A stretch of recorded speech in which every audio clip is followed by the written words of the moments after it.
মাদান সালেহ ইসলাম পূর্ববর্তী জামানায় এখানেই ছিল সামুদ জাতির বসবাস।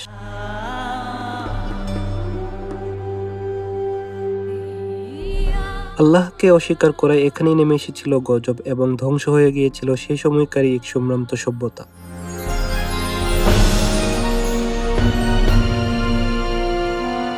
নিজের চোখে এসব দেখে বিশ্বাস করা কঠিন যে কি এক সভ্যতা ছিল, আর কি তাদের কর্মকাণ্ড, কি তাদের বিশ্বাস। পবিত্র কুরআনে বর্ণিত সেই গজবের নিদর্শন ছড়িয়ে ছিটিয়ে আছে আল উলা শহরের অধরে প্রাচীন জনপদ মাদান সালি তথা হেগড়ে।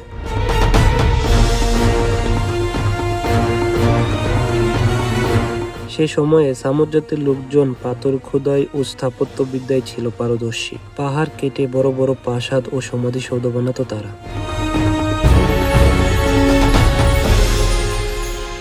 গজবে প্রায় সবকিছু ধ্বংস হয়ে গেলেও বিস্ময়কর সমাধিসৌধগুলো এখনো রয়ে গেছে।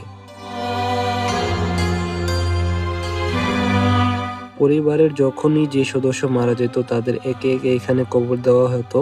কবর দিতে দিতে ওই পরিবারের যখন আর কেউ বেঁচে থাকতো না, তখন এই সমাধিসৌধের কক্ষের দরজা একেবারেই বন্ধ করে দেওয়া হতো।